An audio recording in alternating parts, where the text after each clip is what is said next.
Hi, Marion, honey. What are you doing right now? I'm not gonna lie, I'm pretty bored. Why don't you bring Victor over to play? Not like I have anything better to do. You haven't been coming back home recently, and Mom's been feeling sad. How about you fulfill your daughter-in-law duties for once? I'm sorry, I'm still at work right now. I can't come. After I'm finished with work, I'm going to pick up Victor from school, and then we're going back home. What are you on about?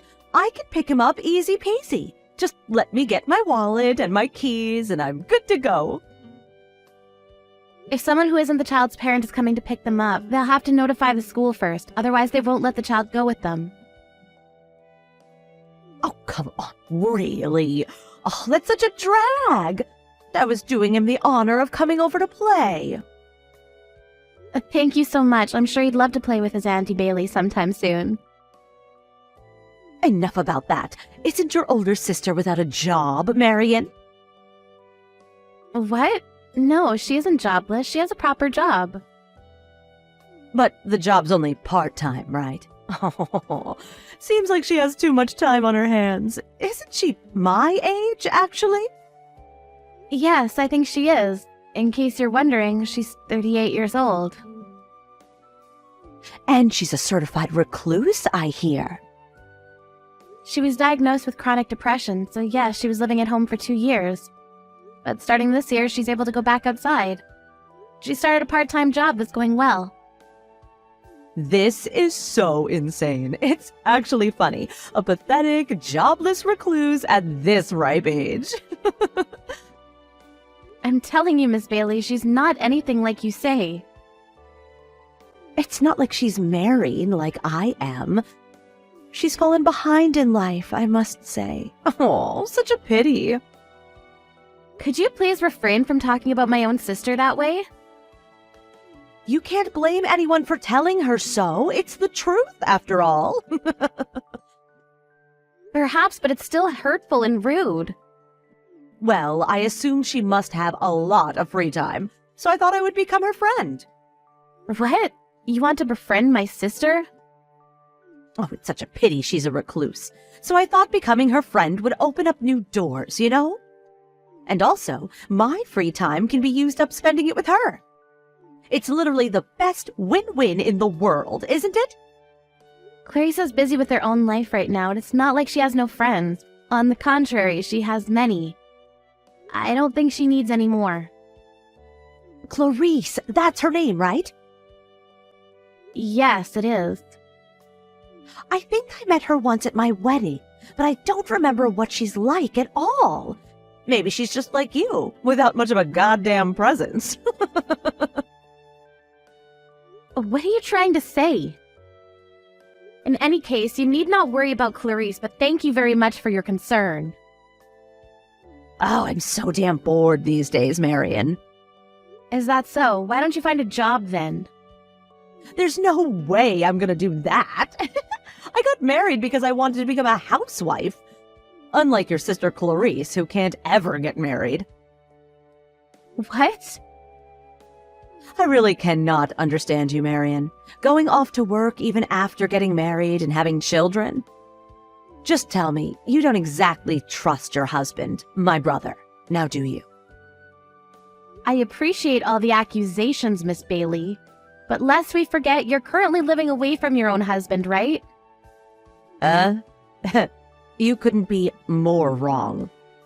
Grayson's only been reassigned temporarily. He stopped by just the other day, you know, to talk to us about something. What? You seem to be claiming that he'd been reassigned temporarily, but it seems to him that you've kicked him out of his own house. Your husband Grayson visited us to vent about how he wants a divorce, but you'll have none of that. Wait, huh? This is news to me. We're only taking some time to work on ourselves. I plan to go back to our old life together with a little more time.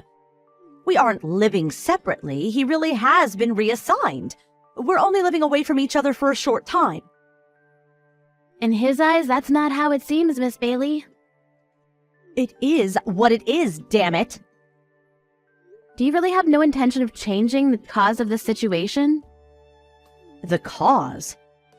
I was told that you've been doing the housework since you married him 6 months ago, and you've stopped doing that completely, haven't you? And I hear the reason's because you're hooked on some video game. Is that true? That's not true at all. Even housewives need some time off from their busy schedules, you know. How can you be so busy if you don't do any of the housework? You found a game online that you think is fun and you play it all day long without cleaning any of the rooms and whatnot. And what's worse, you use his credit card to buy branded pieces of fashion. Grayson's been fretting over the bills because it just amounts to more than he can handle, you see. If I buy branded items and then sell them immediately, it can be converted into money to use for the game. It's not like I'm paying thousands of dollars in liquid cash for these things. Don't you think it's a good way to make money? That's called resale, Miss Bailey, and I believe that's a crime. But still, it works. Because of it, I'm now a master at build games. And no, I haven't told Grayson about this, but I'm doing that these days. The credit card's been terminated, and I can't pay money for games anymore, and things have become pretty droll. That's why I'm bored. Bring Victor over, please. His auntie wants to spend some time with him. What the hell are you talking about? What? Don't you realize you're on the brink of being left on the curb? Or are you actually feigning ignorance? What the hell do you mean? You go about pointing fingers at Clarice about her situation, but I ask you, who is the real jobless recluse? Ugh, I'm not caged up at home, you know. And neither is Clarice. But in any case, it doesn't change the fact that you're at your house, wasting your days away doing nothing. Mrs. Attaway has been so stressed about how expensive the electricity bill's been, you know. There's no way. Getting comfortable in front of the heater at full blast, staring at the TV all day every day, watching programs and or playing video games? Of course the bills are going to skyrocket. That'll only be while Grayson's reassigned, and I'm gonna start doing the housework again when he comes back home. I'm telling you, Bailey, it doesn't seem like a temporary reassignment to me. And I don't think he'll be coming back ever. What? Did he say something like that? Yes, he did. Looks like he set himself on a divorce. Ugh, you can't be serious. You're just mad because I said some funny things about your sister, right? Tell me that's the case. I'm not mad, Miss Bailey. I do, however, feel like you're a pitiful human being. How dare you? I'm not pitiful in any way. And I resent you for comparing me to a lowly part-timer approaching 40. Clarissa's becoming a full-time employee starting next month, you know, and I remind you, she's exactly your age. Here's the punchline. Looks like Destiny's gonna hand you a red card sometime soon. No, it won't. And also, you've been cheating on Grayson. What? What do you mean by that? No use hiding it since Grayson knows about it already. Seems like he hired a detective agency and everything. My husband's been apologizing to him so very deeply day in and day out. But it should be you who apologizes, right, Miss Bailey? When did this happen? The day before yesterday, I believe. Isn't Mrs. Attaway not at home right now? Huh? Now that you mention it, she isn't. But what's that got to do with anything? She's gone to negotiate with Grayson, apparently. That can't mean that Mom knows about it, too. I'm afraid she does. At the very least, she'd known about the fact that it was never a temporary reassignment. But that's impossible. You even go about lying to your own parents. And then they find out. What a shame, what a shame. I can't contact Grayson. How can that be?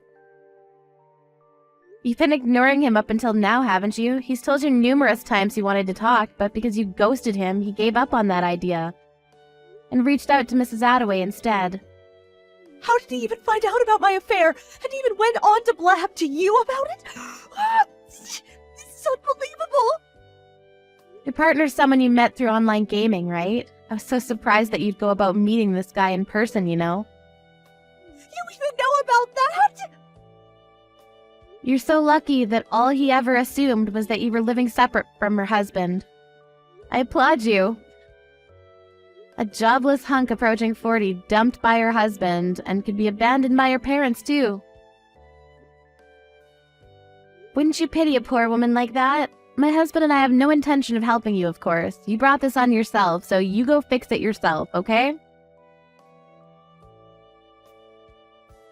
That day, Bailey's husband told everything to Bailey's mother and informed her that he'd already discussed the issue of compensation with a lawyer.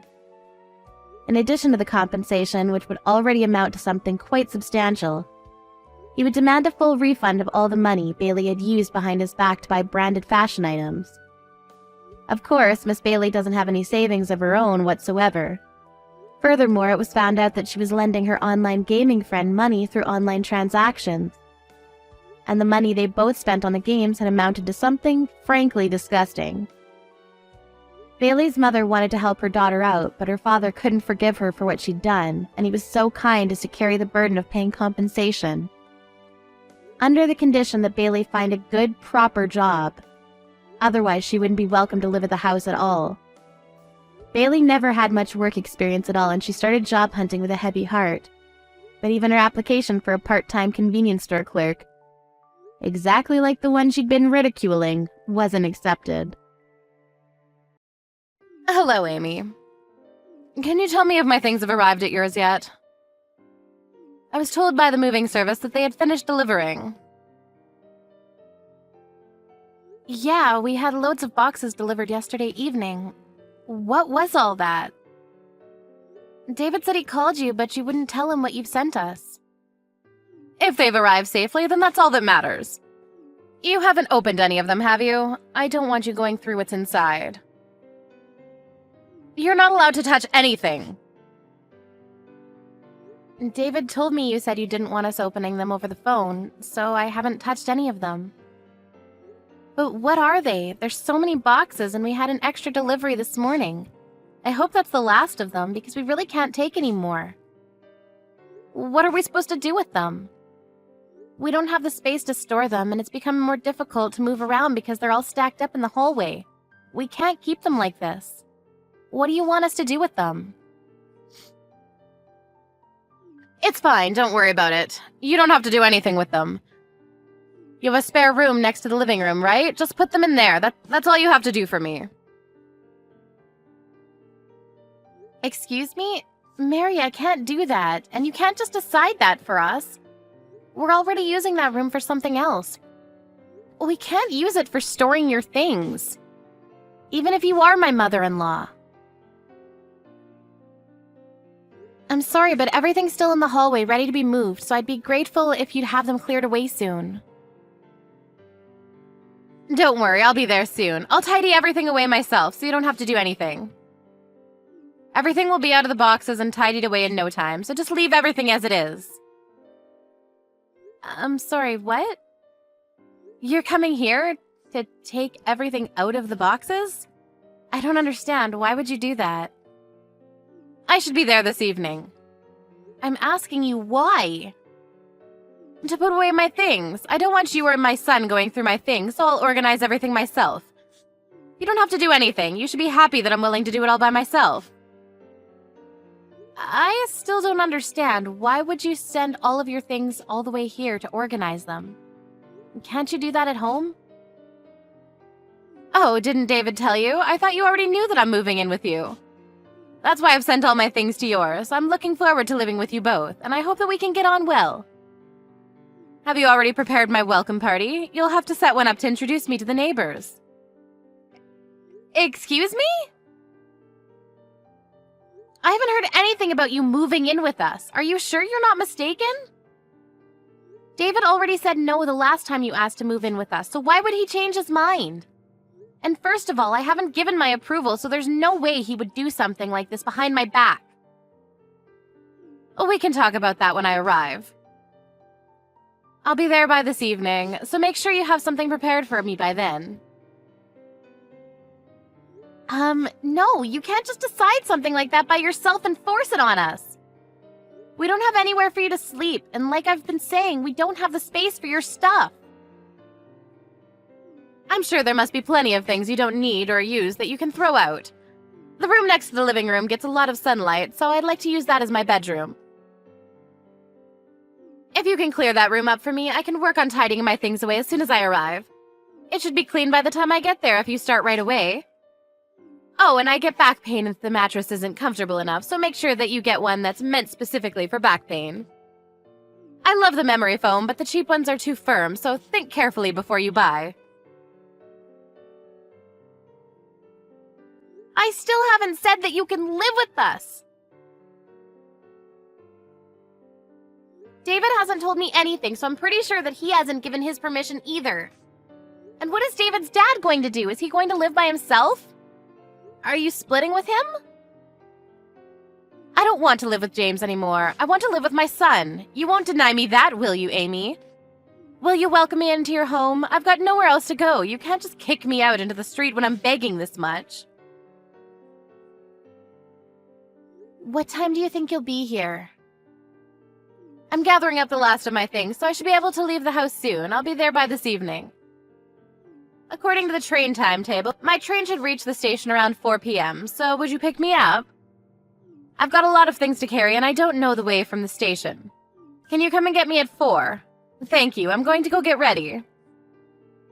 Mary, you can't come and live with us. Like I told you, we don't have anywhere for you to sleep. The room you're talking about isn't available, and we can't throw things out just because you need a place to stay. You can't decide this and guilt-trip me into letting you stay. But David already said that it would be okay. If he gave the all-clear, then there's no reason why I should ask for your permission. You should listen to what your husband says if you want to be a good wife. Do you understand? Do as David says, or he'll start hating you. David told me that he never said it was okay. He says that he already told you you couldn't move in with us. If you're going to insist, then I'll check with him again. But even if he does say it's okay, please know that I'm not okay with it. This is my house as well as his, and I won't agree to living with you. Why not? Why does it matter so much whether one person is living in your house or not? I won't take up that much space, and it's not like you have children to raise. What on earth could be the problem? Can't you pity your own mother-in-law and be generous enough to take care of her in her old age? It's not like it'll cost you that much money. You should be happy to live with me. I'm your husband's mother. So you want us to pay for everything while you stay with us as well? That makes it even more difficult for me to let you stay here. We don't have an infinite supply of money or space. Please don't be unreasonable. You're the one that's being unreasonable. You married my son. You should be the one taking care of me anyways. It's your job to take care of me. I just called David and he tells me that he never gave you permission to stay with us. He says that he made it clear that you can't move in with us. Who should I believe? My own husband or someone who's lying for her own convenience? Oh, really? I don't remember that. I heard him say that it was okay. That's not an excuse for you to try to force your way into our home. You don't have to phrase it like that. I'm much older than you, so please don't talk down to me. I'm not making excuses. I've no idea what David would want to marry a woman like you. He's so honest and gentle, but you're so rude. What could he have seen in you? It's a mystery to me. David said that he hasn't given his permission, so please stop. You can't live with us, Mary. We'll send your things back as soon as we can. It'll be a problem for me if you do that. I'm leaving this house and I'm not coming back. I don't want to live here with this man anymore. You're free to leave James if that's what you want, but you can't come here. You can't stay here and you'll have to find somewhere else. Mary? Mary? Please don't ignore my messages. Amy? Hello? Call not answered. Call not answered. Amy, where are you going? I've been waiting for 15 minutes. I told you I would arrive at 4 p.m., so why aren't you here to pick me up? What are you doing? Answer my calls! I've got too many things to carry. I can't leave the station. Would you hurry up and collect me? Mary, I told you that you can't come live here, but you were the one that ignored my messages. Call not answered. What are you talking about? I thought the conversation was over. We were supposed to meet anyway. And I thought we could talk about it then, if you really wanted to discuss it more. But you never came to pick me up. Will you hurry up? I'm not coming to collect you. Say whatever you like, but you'll have to collect me because I can't go to your house by myself. I have too much luggage. I can't get on the bus either because I don't know the way. You really haven't been listening to anything I've said, have you? I've already been waiting out here half an hour, and it's starting to get embarrassing. You're the one that's not listening to me properly. I can't collect you because we're at your house. We've already asked James about what happened. What are you talking about? We heard that you stole from his savings and spent his money without his permission, and that he got angry and asked for a divorce when he realized what you had done. I don't remember that happening. Are you sure that's what happened? My memory's been very hazy recently, so you can't blame me for something I don't remember. Apparently you wouldn't leave when he asked you to, so he suggested that your eldest son and his family come live with him. Didn't he?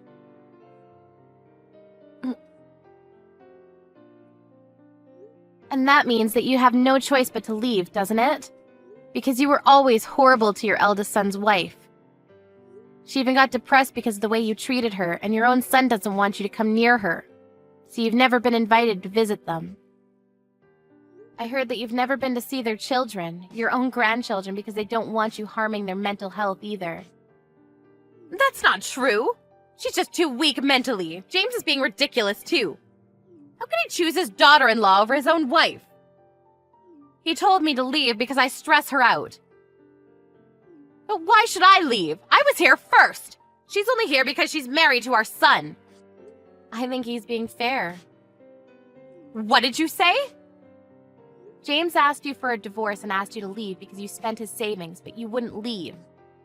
I think it's only normal that he would prioritize the feelings of his daughter-in-law over you. If anything, you're lucky he hasn't been more harsh on you. You're lucky he hasn't forced you out and made you homeless. He could have done that whenever he wanted. But he knew that you had nowhere to go, so he's given you time to find a new place. You should be more thankful to him. Who do you think you are? I'm not going to let you talk to me like that. You have no right to lecture me. Anyway, every single box has been returned to your house. What? Why would you do that? James said he didn't want your stuff taking up space in the hallway while you searched for a new place, so all of the boxes have been stacked up inside the storage shed in the garden. By David. David did that, but I thought he was at work. He was, but when we decided that the best course of action was to send everything back, he left work early for me, because I can't carry heavy loads. I'm pregnant. What? Why didn't you tell me that? I can't believe it! You're pregnant? That's even more reason for me to come live with you and David. I don't see why that's another reason. You'll need help around the house when the baby comes. You'll be much more at ease if I'm around. You can go straight back to work and leave the baby with me. We're fine.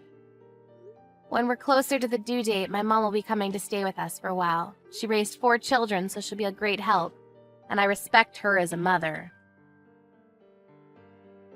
And I've already raised 2 fine boys. I raised the man you're married to, so that says something. You'll need someone like me around. I heard from David's dad that you haven't been helping with any of the housework these past few years, and you spend most of your time fawning over a young actor that you recently became a fan of. I don't think I can trust someone who's spent her spouse's savings on buying fan merchandise, and doesn't even feel guilty about it. I don't trust you enough to leave you alone in my home with my child. Why do you know about that? I haven't told David any of that. I heard from James when I asked him how things were going. And when David was moving the boxes, he had to open the heavier ones to lighten the load.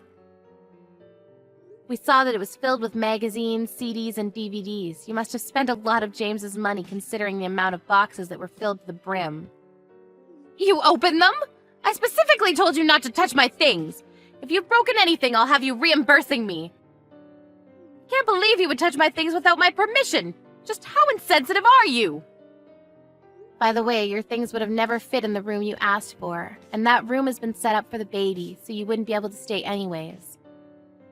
That's why I told you we didn't have any space, but you wouldn't listen no matter what I said. Then what am I supposed to do? I made all these preparations to live with you. And I'm already at the station. I came all this way. That happened because you didn't even ask for our permission before packing up your things. We never asked you to come, and we never said that you could stay. I think it's best that you go back to your house, or rather your husband's house, and ask if you can stay for a little longer while you find your own place. Your eldest son's old apartment is paid for until the end of the month, and he suggested that you could stay there. Might be a better idea for you to talk to them about that when you get back. Well, you'll have to apologize to his wife first. What about David? What did he say? Isn't he on my side? He'll let me stay with you two if you ask him. He's saying that he doesn't want to have anything to do with you. You've already caused him a lot of trouble in the past, and it seems that this was the last straw. We've finally finished moving your boxes, so we'll be going home now, but I suggest you go back to your house while you still can, since there aren't a lot of trains running this evening. You'll end up having to sleep at the station if you don't hurry up and make up your mind. Even if you get back, I think the first step you'll have to take is to apologize to your eldest son and his wife so that they can feel comfortable with you letting you in. Considering all the pain and trouble you've caused, it looks like the real baggage is yourself.